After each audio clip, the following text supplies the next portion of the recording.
The shoe has made it on a lot of people's top shoes of 2024 running lists, and it's easy to see why. But how did I feel like this plated trainer performed? Let's break it down. Meet the Puma Deviate Nitro 3. What's up everyone, I'm Eric McIntyre, aka Rad Dad Bod, and you're watching Rad Dad Bod TV, where we review running shoes.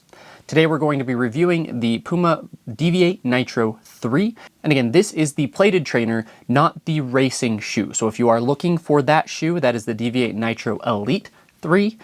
This is the plated trainer, the training companion to that.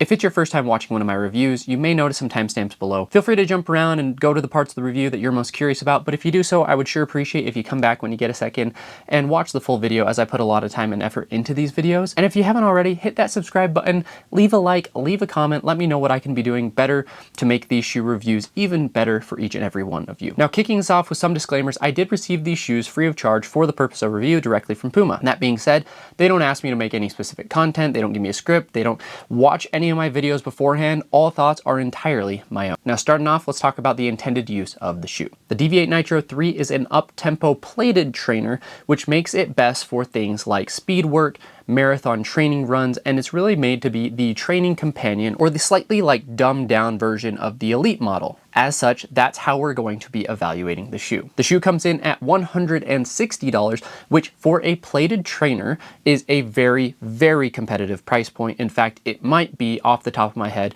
the cheapest of the plated trainers on the market. For reference, Saucony Endorphin Speed 4, which would be the brand comparison, comes in at about $170. The Hoka Mach X2 comes in at about $190. So really, we're dealing with a really good price point on this shoe. Now, from a specs perspective, the shoe comes in at 9.5 ounces, which is 269 grams, which actually is the same as the daily trainer companion, the Velocity Nitro 3. So the weights of these two shoes are actually identical. That seems like a little detail, but that actually is very convenient for people who want to race and run and train in one kind of line, which is why brands design shoes this way. Typically, they will have like a lineup of a daily trainer, a plated trainer, and then a racing shoe. So the Deviate Nitro line, including the Velocity Nitro, has really, really good consistency across the board, not just visually, but as well as in the specs. Now, where the shoe differs from the Velocity Nitro is actually that you have 44 millimeters in the heel and 34 in the forefoot, and I believe that the Velocity is like 38 and 28. I may be off on that, so don't quote me. But that brings us to a 10 millimeter heel to toe drop, which is considered a high drop, especially when compared to the large majority of running shoes on the market today. Now, the fit of this shoe is very similar to the Velocity Nitro 3, but it is a little bit more flexible. But for the most part, I will call this a narrow fitting shoe. It is very, very snug. From a length perspective, we're working with true to size. The midfoot itself is kind of where I find it to be the most narrow, but really kind of a snug fit throughout, with maybe a slightly more accommodating toe box than you would expect from that narrow of a midfoot. Now, this upper is made from an engineered knit or mesh that is different from the Velocity Nitro 3. So moving to the upper, we're still dealing with supposedly an engineered mesh, but I would maybe call it more of an engineered knit. And it is a lot more flexible, a lot more pliable than the Velocity Nitro 3, which has kind of that engineered mesh, which is a little bit more rigid. And so when you compare and look at the Deviate Nitro 3, this shoe is going to have a little bit more stretch, a little bit more give, especially there in that toe box area. You can see that there's kind of that meshing, that knit, which makes the shoe a little bit more breathable, and very breathable overall from what I could tell. So if you're worried about kind of being too contained in the shoe, this one does have a little bit more give when compared to its training or daily training counterpart. Now, what's really nice though is the upper has the power tape system, which are kind of these overlays, as well as I believe there's kind of some pieces within the upper built in there, which aid in the lockdown over all of the shoe. So you have a little bit of stretch, but you don't sacrifice lockdown whatsoever. You stay put in the shoe, and you get a fully gusseted tongue, which fits there in the shoe with those elastics, which again, I think should be standard on every shoe, even though it's not, but it really keeps you locked in place. You don't have to worry about sliding around in this upper whatsoever. It's a very well constructed shoe, and despite being very narrow, it feels super, super comfortable, and there's just really nicely placed strategic cushioning throughout the shoe. So Overall, like when you put it on, it feels like a hug that is not restrictive, but your feet feel very comfortable, very taken care of. Moving on to the midsole, you actually have a dual density midsole, and I'm actually not 100% sure which is which. If I had to guess, I would say it's the Nitro foam on the bottom, and then you have this black layer of the Nitro Elite foam, which is going to be that bouncier, more supercritical version. You also have a carbon fiber plate throughout the shoe. So this is a $160 carbon plated shoe, which most super trainers or like lightweight plated trainers don't have an actual carbon fiber plate. Many of them have like a fiberglass plate or a P-Bax plate. So to have that in a $160 shoe is pretty rare. Now, because of that layer of Nitro Elite, this shoe is softer than the Velocity Nitro 3, which I found to be very, very firm, but very, very snappy. Even more so, this is a more responsive overall shoe than its daily training counterpart, as you would expect. And personally, I find this to be one of the more, if not the most responsive kind of plated trainer out there. It feels best to me. So this is not a versatile, like I wouldn't say it's a pace versatile shoe in the sense that I don't think you should be running like easy days, and I don't think you should be running easy days in any plated shoes, to be clear. But, you know, some shoes in this plated category, you can kind of go a little bit slower and they feel comfortable. Everything about this shoe feels very aggressive to me. So when I was running, it felt by far the best when I was going kind of sub 6 minute or maybe sub 6:30 pace in the shoe. So we're talking kind of my faster intervals, my mile pace intervals, mile pace work, up to 5K work. But anything slower than that felt good, but not as good.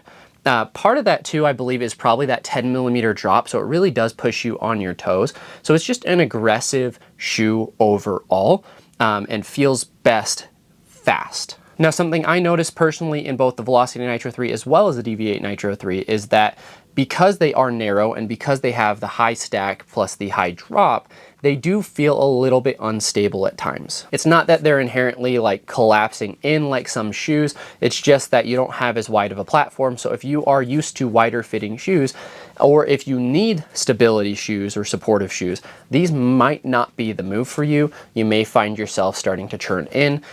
So if you're looking for more of a daily run shoe with stability, that would be the Forever Run Nitro from Puma. And I don't believe they have like an up-tempo version of that shoe, but just keep it in mind that this is not going to be a stable shoe or inherently stable shoe, but it's also not the most unstable, if that makes sense. Now for me, I think that this shoe would do really, really well on long run workouts as well. But like I said, I prefer it more so at those faster paces, those really snappy kind of shorter intervals.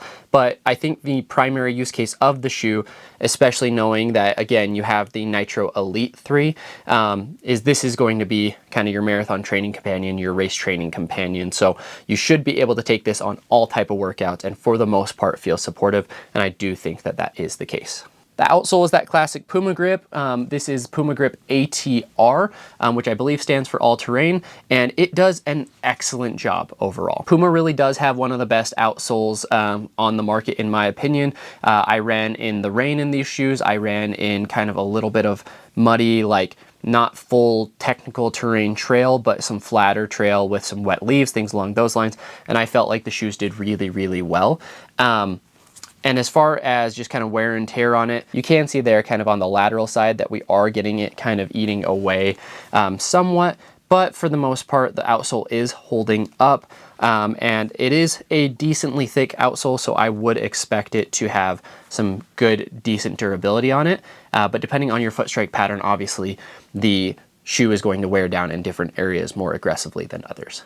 Now, there's a lot that goes into this shoe, so if I had maybe one complaint, it's that for a plated trainer, I would like to see it get a little bit lighter. 9.6 is heavy for a plated trainer, but at the same time, it's one of those shoes where I didn't really notice the weight. And that tells you that the responsiveness is really good, that it does have that aggressive nature. But I do wonder if, you know, you were taking this on like a 20-mile long run in training or something along those lines, if you would start to notice that weight. Now, as far as who's the shoe for, well, I think people who prefer a more traditional setup in a running shoe. So we're talking about that higher drop, a little bit firmer foam. It's going to feel a little bit more like a traditional racing shoe, which is something to think about because a lot of shoes are just going the hyper cushion route. And that's not to say that there isn't cushion here, it's just a slightly firmer overall feel when compared to a lot of the other shoes on the market. If you're looking for a shoe that you can race in and train in and you're not looking to break the bank, $160 frankly is a steal in this category. So really something to look at, something to consider. $160 it is one of the more race ready shoes, I would say. Now for me personally, I probably would race like a 5K in this shoe, maybe would consider a 10K, but again, I like it for the faster paces. But for those who are looking for something and you like that higher drop, you like the narrow fit, and you're looking for something to race a marathon in, I mean, you could race a marathon in this shoe. You've got 44 millimeters of stack in the in the heel and 34 in the forefoot, so there's plenty of cushion underfoot. It's just a slightly firmer overall feel, so keep that in mind. But I think that this is one of the shoes that you could race in, that you could kind of level it up for a large portion of the running population. The other thing is Puma is the brand sponsor, the title sponsor of Hyrox. I don't talk a lot about Hyrox on here. It's not something that I have actively participated in yet, but I know a lot of guys in that community because a lot of obstacle course racers from the Spartan Race brand have transitioned over to Hyrox in the last few years. And I know that Puma, just based off of the demands of that race and based off of the specs here, I think Puma actually would do really, really well in a Hyrox. So if you're looking for a Hyrox shoe, this might be my shoe of choice for Hyrox if I had to run one today. Again, that's with not having tried the Elite though, so keep that in mind. So just some final thoughts on the shoe. I think overall it performs really, really well. I was a little bit skeptical with the narrow fit and the firmer feel of Puma's shoes just as I first received them. The Velocity Nitro 3 and Deviate Nitro 3 are the first two Puma shoes that I have reviewed and run in and tested. But ultimately, I'm pretty blown away by what they're doing. I think that they came into the market swinging and they have succeeded so far. So I'm excited to see what's coming in 2025. We already know that the Rule Breaker's coming out in a lace version. We know the Velocity Nitro is getting an update. I imagine that there's some other shoes that are potentially embargoed that I may not be aware of at this point that are going to be coming out next year as well. So be on the lookout for some really cool updates with the Puma brand. Maybe I will end up running a Hyrox. There's one in Vegas in February, and you may see me throwing on a pair of Pumas for that race, but I'll keep you guys in the loop on that. Now, if you're still here, I sure appreciate you sticking around. Please take a second, hit that subscribe button if you haven't already, like and comment if you have any additional questions on the Deviate Nitro 3. And as always, I'll leave you with a question, which is, what is your ideal heel-to-toe drop when it comes to a running shoe? Are you someone who likes the high drop of a Puma at the 10 millimeter range, or are you someone who prefers something like a zero drop with Ultra? Let me know down below. Thanks, everybody.